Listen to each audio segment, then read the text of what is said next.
With this statement, it is clear that they are out. There is nothing to do. Understand what is at stake. The Pittsburgh Steelers offense has been the victim of fierce criticism in recent years, and deservedly so. The unit has underperformed in nearly all aspects, which has forced the defense to try to be perfect.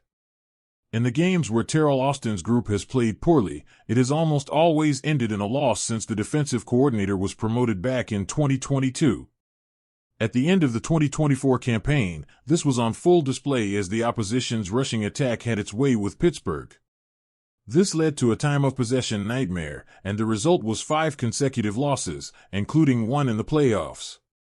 While the offense still needs a long-term franchise quarterback, the Steelers have been dedicated to building up the trenches in recent years.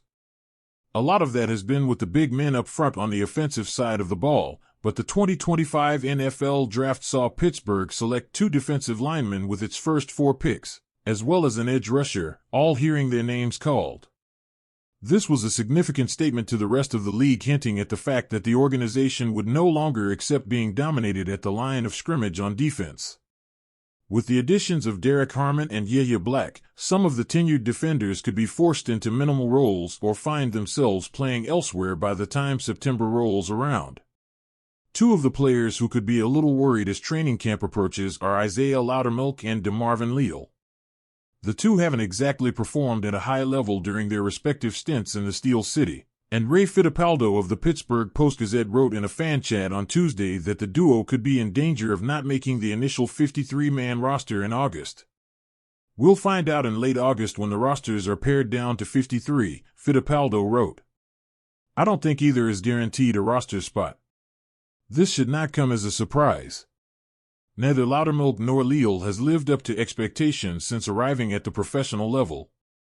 Loudermilk hasn't been able to find his form, while Leal has shuffled between a couple of positions, making it hard to excel in one area.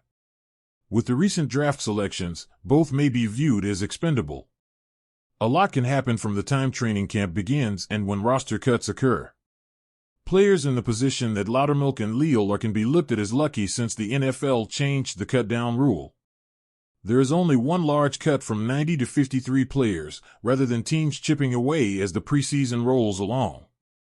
This means that an injury can change someone's fate in the blink of an eye. It also gives individuals on the bubble a chance to compete for a spot until the last moment. The Steelers did not hide the fact that the goal was to improve the defensive line, so once the selections of both Harmon and Black occurred, many on the depth chart were put on notice. Leal is certainly sweating it out. Although he can be looked at as an interior player, he has experimented out on the edge. The Steelers drafting Jack Sawyer added another layer of complication to Leal's situation. Steelers are looking to have most dominant defensive front in years. Pittsburgh has enough veteran leadership to get by on defense, but adding new pieces was always going to be a crucial part of the 2025 offseason. Harmon should step in almost immediately and work in as a starter, while Black could have to convince the coaching staff a little bit more before he gets significant snaps. Overall, Fittipaldo is right, and the duo of Loudermilk and Leal could be looking for a new team to play for by September.